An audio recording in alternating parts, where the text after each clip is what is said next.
नमस्ते दोस्तों। क्या हो अगर सोसाइटी में हम जिन डॉक्टर्स को भगवान का दर्जा देते हैं वही आपके मौत का कारण बन जाए तो?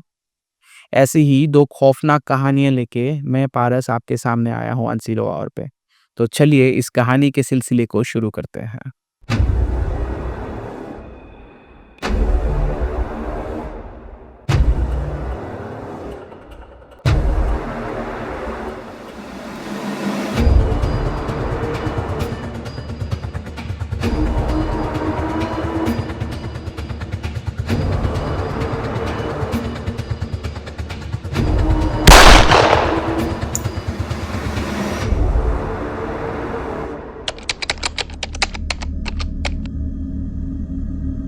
Dr. Zubair Ismail, a 33-year-old family physician who is also known to be a family man, उनका नेचर अपने पेशेंट्स के टुवर्ड्स बहुत ज़्यादा फ्रेंडली रहता था और शायद से यही उनका फ्रेंडली नेचर उनके पेशेंट्स के मौत का कारण भी बनने जा रहा था।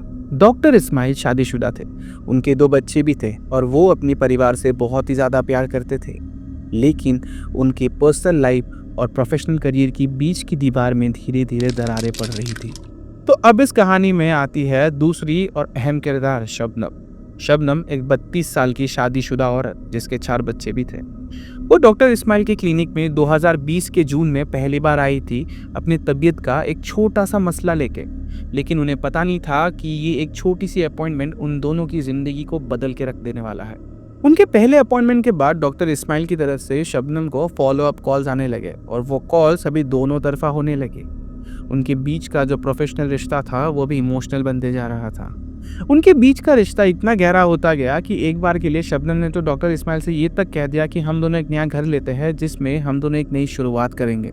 और यही से बातें टॉक्सिक होनी चालू हो गई थी। मिसेस इस्माइल ये सारे बदलाव महसूस कर पा रही थी क्योंकि वो नोटिस कर रही थी कि डॉक्टर इस्माइल अपने फैमिली से ज़्यादा शबनम पे ध्यान दे रहे थे और जिसकी वजह से उनके घर का माहौल टेंशन से भर गया था।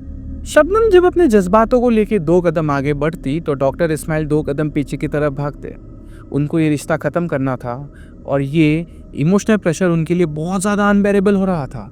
शबनम डॉक्टर इस्माइल को शिफ्ट होने के लिए बहुत ज़्यादा इंसिस्ट करने लगी, जिसके तहत डॉक्टर इस्माइल ने उसे कह दिया कि हम दोनों मोटरसाइकिल से चंडीगढ़ जाएंगे 7 सितंबर को। 6 सितंबर को वो दोनों पहाड़गंज के एक होटल में रुके थे और वहीं से इस कहानी ने अपना रुख मोड़ा। उसी सफर के दौरान डॉक्टर इस्माइल ने शबनम को 3 इंजेक्शंस दिए थे, कैल्शियम, पोटेशियम क्लोराइड यानी KCl और एफकोलिन, जो एक अस्थमा के पेशेंट के लिए बहुत ही ज़्यादा हानिकारक होती है। शबनम ज़मीन पे गिर पड़ती है, उसकी सांसें धीरे धीरे कम हो रही है और तभी डॉक्टर इस्माइल उसकी मुंह पे एक टॉवेल दबोचता है ताकि वह फिर से जिंदा ना हो पाए। अगले दिन शबनम की लाश हरियाणा कुरुक्षेत्र हाईवे के पास पड़ी मिली। 7 सितंबर को शबनम के पति ने ऑलरेडी पुलिस कंप्लेन फाइल कर दिया था। पुलिस ने जब फर्दर इन्वेस्टिगेशन किया तो कॉल रिकॉर्ड्स के थ्रू उन्हें ये पता चला कि उन दोनों ने खुद के ही नाम से पहाड़गंज के एक होटल में रूम बुक किया था। उसके अगले ही महीने अक्टूबर में डॉक्टर इस्माइल को उसके खुद ही के क्लिनिक से गिरफ्तार किया जाता है। पुलिस इन्वेस्टिगेशन के दौरान डॉक्टर इस्माइल अपना सारा जुर्म कबूल करता है। एक्सपर्ट्स का मानना यह है कि जब एक पेशेंट और एक डॉक्टर के बीच का प्रोफेशनल रिश्ता एक इमोशनल अटैचमेंट बन जाए तो वो बहुत ज़्यादा खतरनाक हो सकता है। डॉक्टर इस्माइल को इस रिश्ते का इमोशनल ओवरलोड हो गया था और इस कहानी से हमें यही सबक मिलता है कि हमेशा बाउंड्रीज मेंटेन करनी चाहिए और किसी पे भी ब्लाइंडली ट्रस्ट नहीं करना चाहिए क्योंकि वही हमारे लिए जहर बन सकती है।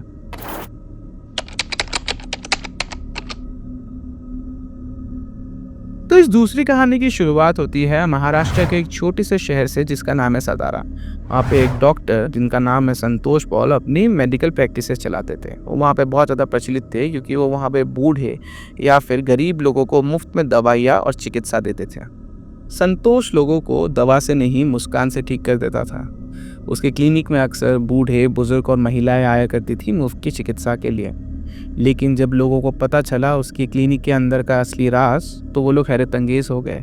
वो लोग सोचते थे कि संतोष एक रक्षा कवच है, लेकिन असली में तो वो उनके मौत का कारण था।